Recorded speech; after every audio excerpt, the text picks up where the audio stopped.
হাসির রাজা, জ্ঞানের রাজা, রসিক রাজা।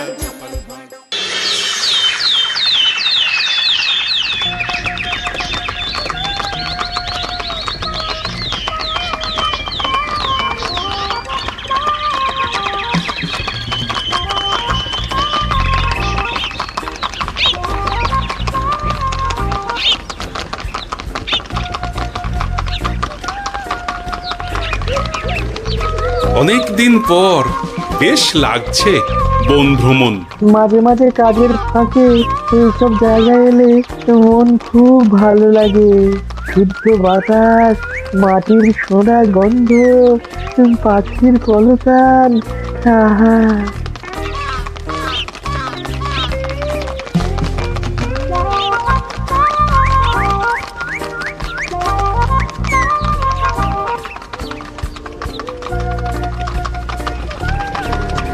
মহারাজের রথ থামছে।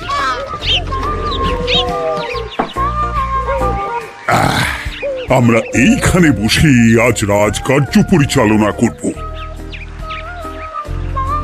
মন্ত্রী, তুমি ঝটপট এখানে বসার বন্দোবস্ত করে দাও। আমি এক্ষুনি ব্যবস্থা করে দিচ্ছি মহারাজ।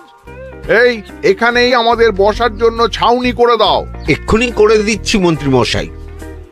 এরা বসার জায়গাটা করে দিক, ততক্ষণ আমরা একটু হেঁটে আসি।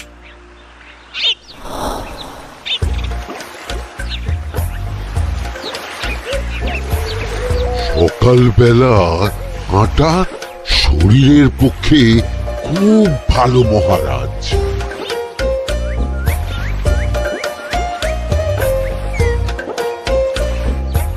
আগেকার দিনে রাজা মহারাজরা এই সব বনে মৃগয়া করতে আসতেন।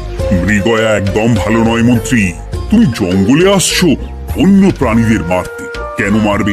ওরা তো তোমার কোনো ক্ষতি করেনি। না, তা করেনি, কিন্তু তখন ওটা রাজা মহারাজাদের খেলা ছিল। শুনেছি আপনার প্রপিতামহ খুব ভালো বাঘ শিকার করতেন, অনেক বাঘ মেরেছেন। মন্ত্রী, তুমি একটা কথা হয়তো জানো না। আমার প্রপিতামহ শিকার করতেন, কিন্তু কোনো স্বাভাবিক জানোয়ারকে নয়। যে বাঘ মানুষ খেকো হয়ে প্রজাদের ক্ষতি করত, আমার প্রপিতামহ সেই সমস্ত বাঘদেরই মারতেন। এছাড়া উনি বন্য প্রাণী সংরক্ষণ করতে বড়ই ভালোবাসতেন।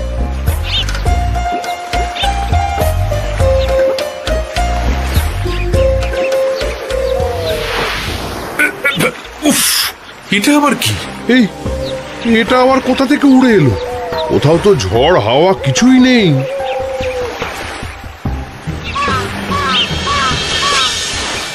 একটা ধাঁধা মহারাজ, এই কাগজে লেখা। ধাঁধা? পড়ো দেখি। জোয়ার ভাটা প্রভুর খেলা, ভাটা হবে হলে বেলা। ভাটা হলেই দেখা যাবে লাল রঙের এক পাথর পাবে। নদীর ধারে গর্ত করে যত্নে সাজাই কলস ভরে। হেথায় হোথায় ছড়িয়ে যাহা, অন্ধকারে জলে তাহা। ঢুকলে চক্ষু ঝলসে যাবে, হাতের কাছে ঘন্টা পাবে। ঠিক ঘন্টা বাজলে পরে পড়বে ঝরে থরে থরে। ঘন্টা যদি হয় ভুল, যেন তুমি হারাবে কুল। ঠিক ঘন্টা চিনতে হলে নকশা দেখো চক্ষু খুলে। সিন্দুক দেওয়ালে হাত দাও, আসল ঘটনা জেনে নাও। ওরে বাবা, খুব দীর্ঘ ধাঁধা। তা মন্ত্রী, তুমি কিছু বুঝলে? এটা একটা গুপ্তধনের নকশা। এর মধ্যে গুপ্তধন কোথায় আছে তার একটা ধারণা দেওয়া আছে। গুপ্তধন? ওটা আমাকে পেতেই হবে, পেতেই হবে। দেখি দেখি, একবার কাগজটা দাও। গোপাল, কাগজটা আগে আমার হাতে দাও, দেখি ভালো করে। এখন নদীতে জোয়ার চলছে গোপাল। একটু পরেই ভাটা শুরু হবে। হ্যাঁ, ভাটা না হলে কিচ্ছু বোঝা যাবে না। এখানে স্পষ্ট লেখা আছে, ভাটা হলেই দেখা যাবে লাল রঙের এক পাথর পাবে। তার মানে আমাদের ভাটা হওয়া পর্যন্ত অপেক্ষা করতে হবে। না, সময় নষ্ট না করে ধাঁধাটার সমাধান করতে শুরু করি। ভাটা হলে একটা লাল রঙের পাথর দেখা যাবে, এই পর্যন্ত পরিষ্কার আছে। বুঝতে হবে ওর পর থেকে। পড়ো গোপাল, চলো আমরা সবাই বুদ্ধি লাগাই। নদীর ধারে গর্ত করে যত্নে সাজাই কলস ভরে। এটার অর্থ ধাঁধাটা মাথায় বসিয়ে নিয়েছি, এবার কে কি বলবে সেটা শুনতে হবে। চলো গোপাল, আমরা ধাঁধা যেমন যেমন বলেছি তেমন তেমন ভাবেই চলি। চলুন মহারাজ, এখন আমাদের দেখতে হবে লাল পাথর। কোথায় আছে লাল পাথর?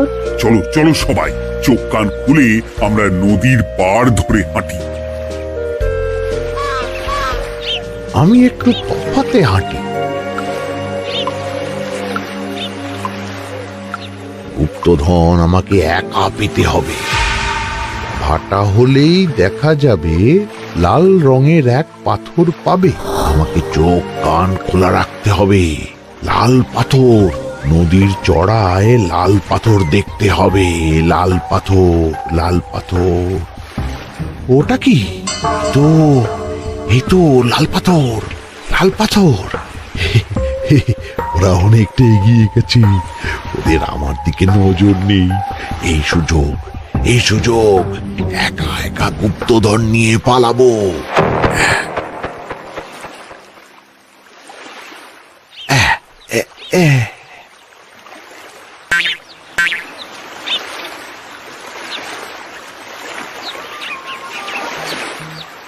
কি গো, আমরা তো হেঁটেই চলেছি, লাল পাথর তো কই দেখতে পাচ্ছি না।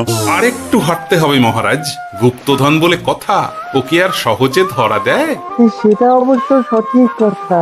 আচ্ছা, আমরা সবাই তো আসছি হেঁটে হেঁটে, মন্ত্রী মশাই গেলেন কোথায়? ও কি যে ঘটে! সত্যি তো, মন্ত্রী কোথায়? ও সেনাপতি, মন্ত্রীকে দেখেছো? কই না তো মহারাজ। তাহলে কোথায় গেলেন মন্ত্রী মশাই? এই জঙ্গলে বাঘ ভাল্লুক আছে, শেষে কিনা বাঘে নিল। হায় হায় হায়, মন্ত্রী গিন্নির কাছে আমি কি মুখ দেখাবো? বাঘ ভাল্লুকের পেটে যাবার লোক তো মন্ত্রী মশাই নন। ও গোপাল, কি ভাবছো? কিছু তো একটা বলো। এখন আমাদের মন্ত্রী মশাইকেই খুঁজতে হবে। তবে মন্ত্রী মশাই বাঘ ভাল্লুকের পেটে যায়নি। তুমি নিশ্চিত হচ্ছ কি করে? অত পেঁচালো মানুষকে বাঘ ভাল্লুক গন্ধ শুকেই ছেড়ে দেবে, হজম করতে পারবে না। না না না, এখন রসিকতা করার সময় নয়, আমাদের মন্ত্রীকে খুঁজে বার করতেই হবে। কোথায় গেল মন্ত্রী? চলো চলো, গুপ্তধন মাথায় থাক, চলো মন্ত্রীকে খুঁজি। আহ, মন্ত্রী কোথায় গেল কে জানে। একবার পুরো ধাঁধাটা ঝালিয়ে নি। ভাটা হলেই দেখা যাবে লাল রঙের এক পাথর পাবে। ভাটা হয়েছে, লাল রঙের পাথরের মাথায় চাপ দিয়ে গুহার মুখও খুলেছি। এবার এবার নদীর ধারে গর্ত করে যত্নে সাজাই কলস ভরে। এটাই তো ঠিক বুঝতে পারছি না।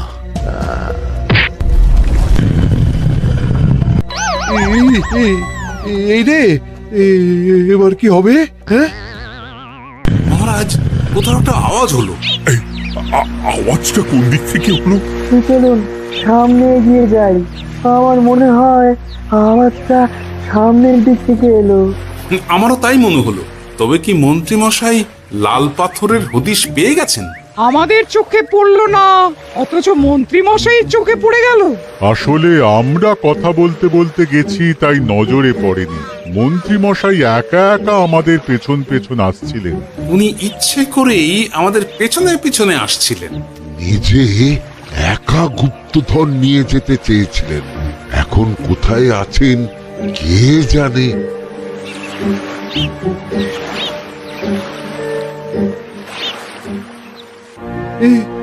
অন্ধকারে কিছু দেখতে পাচ্ছি না তো। ধাঁধাতে কি ছিল? হ্যাঁ, কি ছিল? হেথায় হোথায় ছড়িয়ে যাহা, অন্ধকারে জলে তাহা, ঢুকলে চক্ষু ঝলসে যাবে, হাতের কাছে ঘন্টা পাবে। পেয়েছি পেয়েছি, ঘন্টা ঘন্টা ঘন্টাটা পেতে হবে। ঘন্টাটা ঘন্টাটা ঘন্টা। ভাটা হলেই দেখা যাবে লাল রঙের এক পাথর পাবে। নদীর ধারে গর্ত করে যত্নে সাজাই কলস ভরে, হেথায় হোথায় ছড়িয়ে যাহা, অন্ধকারে জলে তাহা, ঢুকলে চক্ষু ঝলসে যাবে, হাতের কাছে ঘন্টা পাবে। ঠিক ঘন্টা বাজলে পরে পড়বে ঝরে থরে থরে, ঘন্টা যদি হয় ভুল যেন তুমি হারাবে কুল। ঠিক ঘন্টা চিনতে হলে নকশা দেখো চক্ষু খুলে, সিন্দুক দেওয়ালে হাত দাও আসল ঘটনা জেনে না। এবারে ভালো করে ঠান্ডা মাথায় ভাবতে হবে। ভাটা হলেই দেখা যাবে লাল রঙের এক পাথর পাবে। সেই লাল পাথরটাই তো খুঁজে পাওয়া যাচ্ছে না, অথচ মন্ত্রী মশাই খুঁজে পেলেন। আওয়াজটা কোথা থেকে আসছিল? এই কাছে পিঠে এই কোথা থেকে আওয়াজটা আসছিল।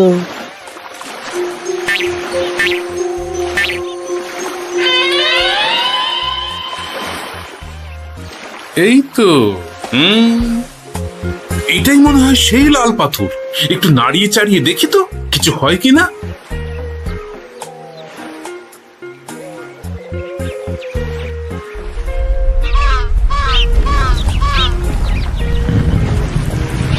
এই তো কাজ হয়েছে। এই তো সুড়ঙ্গ। আপনারা নিচে নামুন। আপনারা কি দেখছেন সেটা বলবেন মহারাজ। সবাই যদি নেমে যাই, যদি কোনো কারণে সুড়ঙ্গের মুখ বন্ধ হয়ে যায়, তাহলে আর আমরা বাইরে বেরোতে পারবো না মহারাজ। গোপাল ঠিকই বলেছে, আমরা দুজন বাইরে থাকি। মহারাজ, আর একটা কথা, কোনো ঘন্টায় হাত দেবেন না, মনে আছে তো? ঘন্টা যদি হয় ভুল যেন তুমি হারাবে কুল। ওরে বাবা, এই বয়সে আর কুল হারাতে চাই না। ঠিক আছে, তোমার কথাই অক্ষরে অক্ষরে পালন করব। দেখি এই সুড়ঙ্গে মন্ত্রী মশাইকে দেখতে পাই কিনা। চলুন মহারাজ, সুড়ঙ্গে নামি। সবাই সাবধানে নামো।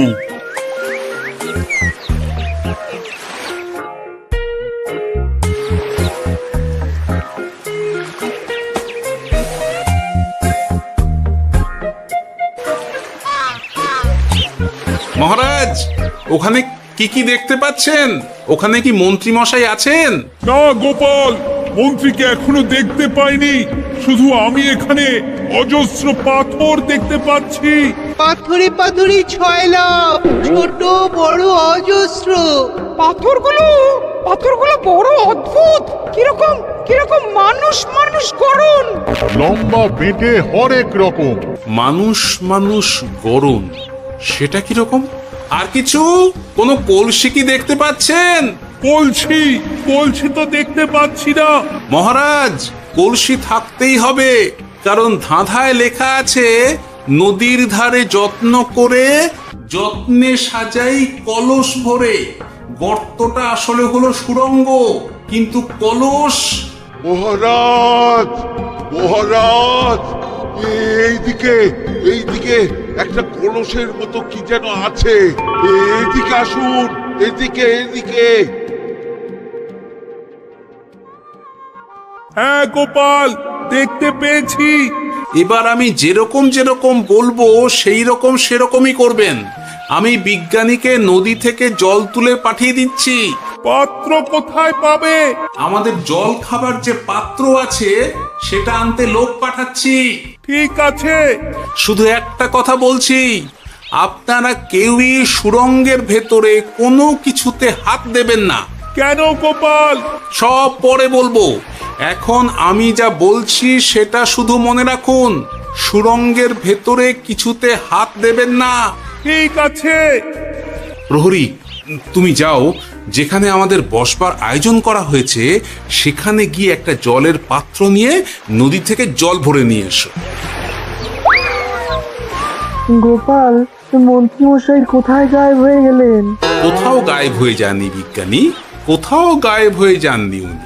উনি ওই সুড়ঙ্গের ভেতরেই আছেন। কিন্তু কেউ তো ওনাকে দেখতে পাননি। সম্ভবত পাথর হয়ে আছে।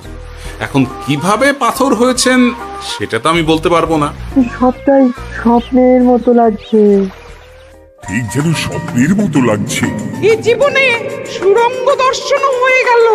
আমাদের পাতাল প্রবেশ। পাতালে আসিয়া আমি মনে মনে বলি, গুপ্তধন নিয়ে আমরা যেন সৎ পথে চলি। তোমার এখনো কাব্য আসছে সভাকবি? আসছে মানে কাব্যের সাথে আছে রোমাঞ্চ, করছে গা শীত। হচ্ছি আমি অধীর। মহারাজ, জল দিয়ে বিজ্ঞানীকে পাঠাচ্ছি। কি করতে হবে বিজ্ঞানীকে সব বলে দিয়েছি। তুমি ভেতরে আসবে না? আসবো ঠিক সময়ে। এখন আমি যেমন যেমন বলবো আপনি ঠিক তেমন তেমন করবেন। ঠিক আছে। বিজ্ঞানী, যেমন যেমন বললাম ঠিক তেমন তেমন ভাবে কলসিকে জল দিয়ে পরিষ্কার করবে। মনে রেখো, ধাঁধায় আছে কলসি সাজাই যতন কর। তুমি একটা কথা মনে রেখো বিজ্ঞানী, কোথাও হাত দিও না কিন্তু। ঠিক আছে গোপাল, তোমার উপস্থিত বুদ্ধির তুলনা নেই।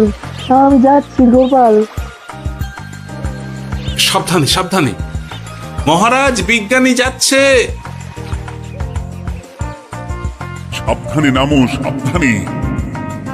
মহারাজ, এই কলসিটা কোথায়? ওই তো, একটু সাবধানে যাও।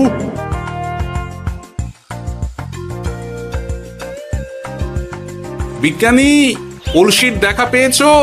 পেয়েছি পেয়েছি পেয়েছি।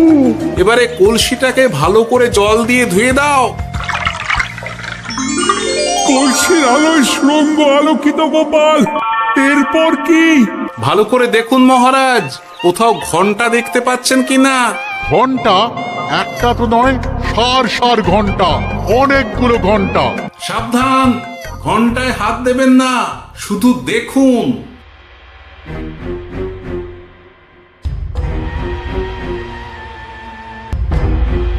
মহারাজ, আমরা গুপ্তধনের খুব কাছে চলে এসেছি। তাই নাকি? কি মজা কি মজা, এবার খাবো ক্ষীরের গজা। আহ, সভা কবি, চুপ করো। এখনো আমরা গুপ্তধন পাইনি। আমার মুখে দাঁড়িয়ে সবগুলো তারা আঁকা। বিজ্ঞানী, কোন ঘন্টায় চাঁদের নকশা করা আছে কি? একটু দেখে বলো না। আমি আতস কাঁচ নিয়েই দেখছি, সব ঘন্টাতেই তারা আঁকা। খবরদার, কোনো ঘন্টাকেই ছোঁবে না। ঠিক আছে, কোনো কিছু না ছুঁয়ে আমি দেখছি।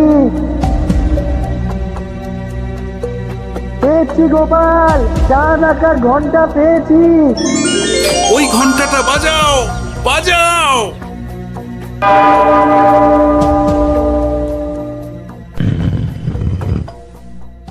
গুপ্তধন পেয়েছেন মহারাজ? বাঁচাও বাঁচাও বাঁচাও।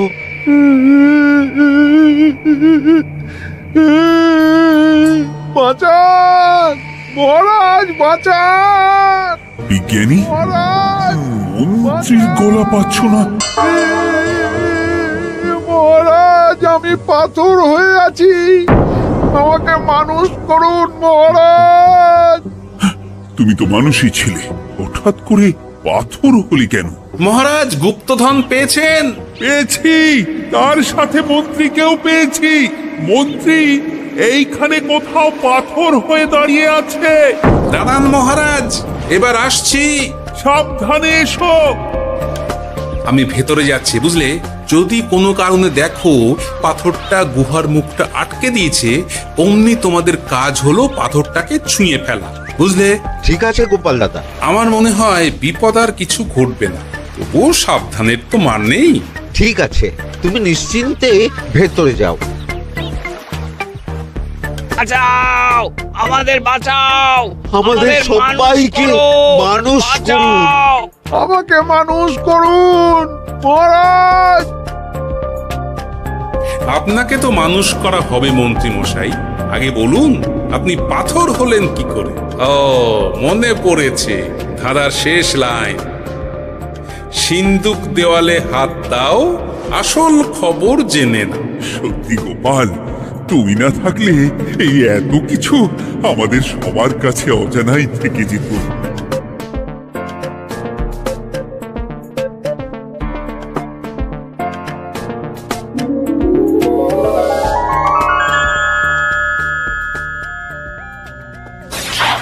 ধন্যবাদ আমাকে মুক্ত করার জন্য।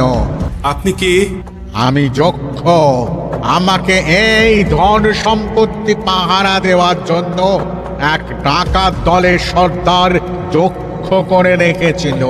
আমি 100 বছর ধরে এইখানে যক্ষ হয়ে আছি। আমি তোমার জন্য মুক্ত হলাম গোপাল। এই সম্পত্তি তোমার গোপাল। সম্পত্তি নিয়ে আমি কি করব?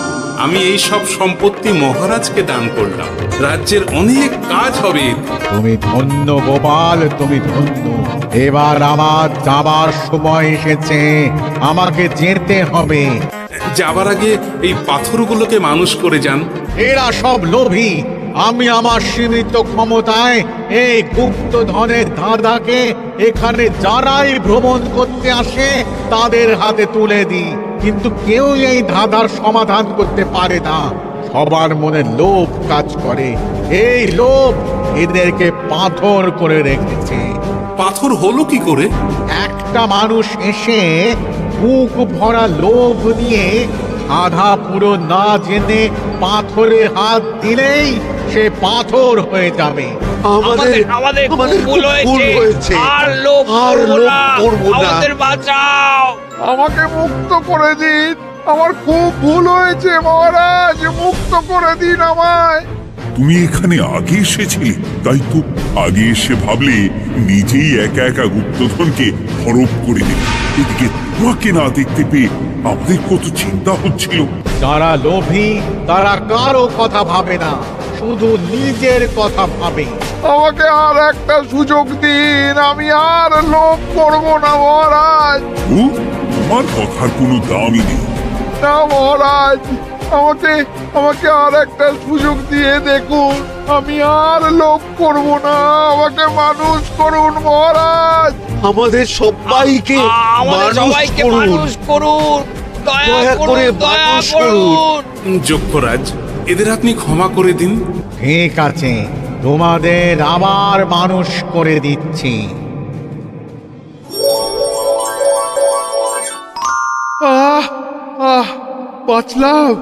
বাঁচলাম।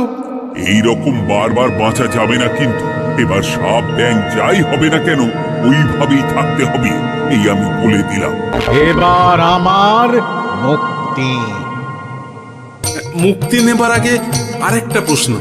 যে ডাকাত সর্দার তার সম্পত্তিকে রাখার জন্য আপনাকে যক্ষ বানিয়েছিল, এই সম্পত্তি তো তাদের, আমরা তো নিতে পারি না। লোভ বড় খারাপ গোপাল। অতিরিক্ত লোভ মানুষকে পশু করে দেয়। ওই ডাকাত দল এই সম্পত্তির জন্য সবাই কাটাকাটি করে মরে গেছে, কেউ আর বেঁচে নেই।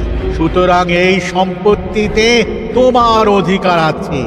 এই সম্পত্তি তুমি গ্রহণ করো। নিলাম আমি, কিন্তু এই সম্পত্তি মহারাজকে আমি দান করলাম।